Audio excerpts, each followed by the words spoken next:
of sounds. Morellan moved confidently through the winding halls and long rooms. He seemed very black in all that white. They passed along pools of water with fountains that sparkled in the light.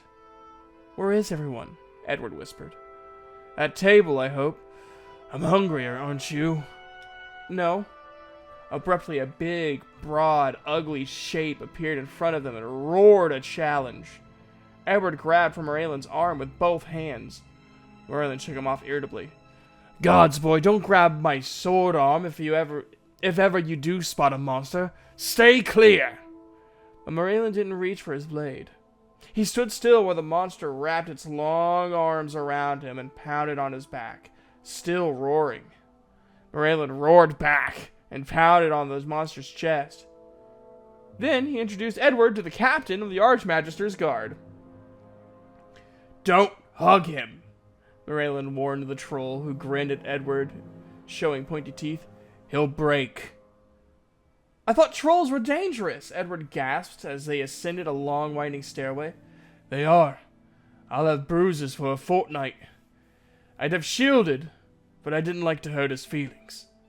"He likes you?" "Oh, aye. It can be done, you see." "Why does the Archmagister keep troll guards?" "They keep the rats down."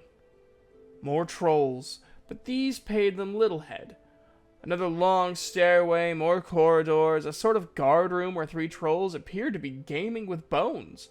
One of them shambled to his feet and led them down a shadowy passage, a row of cages with huge rats, then some with small, odd creatures that looked rather like elves seen in a badly distorted mirror.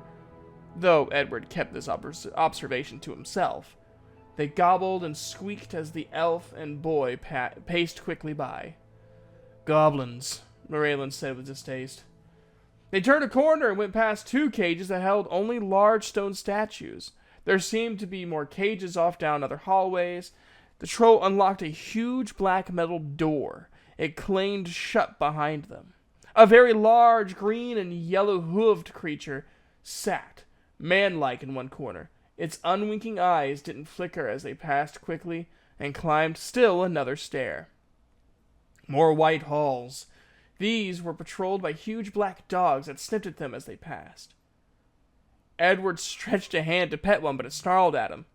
"No, I wouldn't," Morellan said. "Yes, sir." They came to another massive black metal door. A voice sounded. "What is black and white, has one body, 2 heads, 4 arms, 4 legs, 2 red eyes, and 2 brown." "Oh, that's disgusting!" Morellan yelled at the door, hands on hips. "You are correct, mortal. You may pass." "What?" "Okay." The door swung slowly open, creaking. There was no one behind it, just a narrow stairway that wound sharply. It seemed dark above. Morellan raced up the stairs, leaving Edward clinging to the bottom rail, shaking. There was not a thing to do but follow. "Welcome, Edward." The Archmagister stood, white and gold, in the center of a large, dim room. Huge windows looked out on the purple twilit sea below. "Come here, child. Give me your hands." Edward put his hands on the Archmagister's, who smiled down at him. Edward's fatigue and fear vanished instantly. He smiled back at the Archmagister, who said softly, "It is well, you may go." To the furious dark elf, who stood glowering to one side, Edward was barely aware of him, his whole attention occupied by the Archmagister. "Goodbye, Edward." "Bye." Edward didn't take his eyes off the Archmagister. From far away, he heard the dark elf go down the stairs. Oh, that was not the Archmagister saying that. "Goodbye, Edward." "Bye." Edward didn't take his eyes off the Archmagister. From far away, he heard the dark elf go down the stairs. "He calls you son," the Archmagister said. "Yes, sir. I asked him if I might call him father." "But you're not entirely comfortable about it." Edward sighed. "No, sir." "That might be as well. You will return to Daggerfall one day, and then you must be Corsair's son. So let the claim be on Morellan's side." The Archmagister moved companionably to the window with him. The dusk was fast gathering as Edward stared out over the hill through which they'd journeyed. A dark figure appeared below and strode swiftly off into the night. That's Moraylin. I thought he said he was going to stay the night. It's dangerous out there alone in the dark. There are evil things out there, can't you? Dangerous for any evil that meets Moraylin is in his present mood. He will go safely, I promise you. Oh, but I haven't thanked him. He's been very kind, really.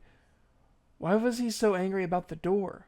It was just a silly question. The answer was him and my mother when they're asleep and I'm not there. How do you make a door talk? Is it an illusion? That's 3 questions. Which of them do you want answered? Aren't you hungry? Would you like a bowl of stew? Yes, please. I'd like to hear about the door, please. You think like that... you think the talking door may prove more comprehensible than a surly dark elf? More interesting or safer? The Archmagister's large golden eyes regarded the boy thoughtfully. I don't know if I, like him. Sometimes I think and then other times I... Do you understand about liking? He said he didn't. You would be more comfortable if you felt the same way about him at all times, yet you do not. Yes, that's it. Exactly. You do understand. Moraylin is not a comfortable man. Well, I don't mean that exactly. Sometimes he is. Like when we rode the dragon. The Archmagister laughed aloud. His laughter reminded Edward of chimes. Yes, I find comfort myself in having Moraylin near at hand when dragons are about. A young high elf brought in a bowl of stew and set it down on the table. Edward felt a bit disappointed that the stew had come in such an ordinary way, until he remembered that the Archmagister hadn't sent for the stew. The priest at home in Daggerfall said it was a mark of evil things, that they cannot bear the light. Edward said between mouthfuls, Moraylin doesn't like sunlight, and he's black. I see. Do you know what evil is? Well, if you do bad things, then you're evil?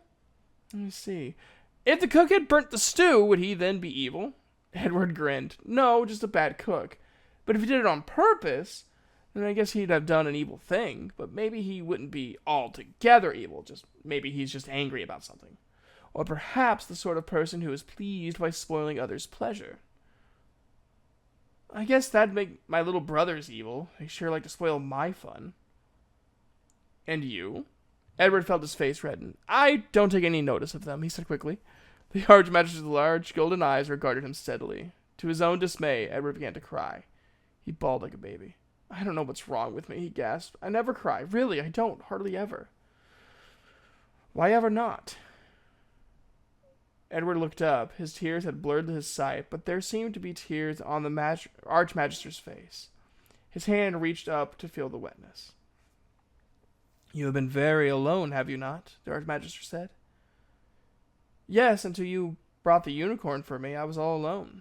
They endure no evil. Edward sighed with satisfaction, feeling relaxed and comfortable. The Archmagister was wonderful. We summoned the unicorn, Moraylin and the dragon and I and others. It's a great magic and one no single man or woman may command. But don't trouble yourself over much with judging good and evil. That's a human notion. Life is complex. I know of nothing that is wholly good or wholly evil. Not even the unicorn. Edward's time at the tower passed quickly.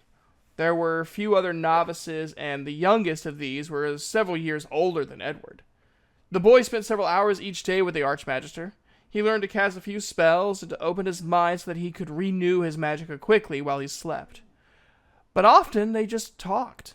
Sometimes Edward was given a book to read. Other times he was allowed to choose one from the thousands in the library. He usually tired of them quickly. He didn't read Elvish script easily.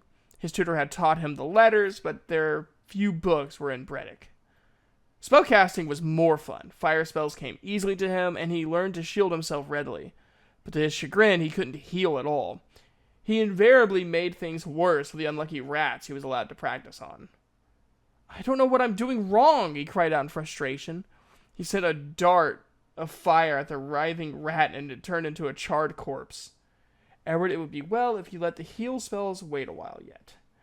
Moraylin said light heal is the first spell anybody learns, Edward said sulkily. Did he? Well, he's a practitioner of magic, not a theorist. Even I would hesitate to say what a Breton might or might not learn, and when he might learn it. You are the first of your people with whom I have worked. Certainly Meraylan has had no experience with your race, except for your mother, of course. My mother can't do magic. No. But we think the ability lies within her. She has not been able to learn to master it, possibly because she was too old when she first tried. If you want my opinion, it is your thoughts and not your hands which are causing you difficulty. Weeping might help. I don't feel like crying, Edward said rather sullenly. He felt more like kicking something, although incinerating the rat had helped relieve some of that. Meditation might help then. Alright, everybody. Next week we'll be reading Book 6 of 12 of King Edward. I've actually really enjoyed this so far. There was the one chapter that made me kind of uncomfortable, but overall I think this is probably one of the more better written things in Daggerfall. So I'm looking forward to see what the halfway point of the story will bring us. I'll see you guys next time. Have an awesome day and a good night.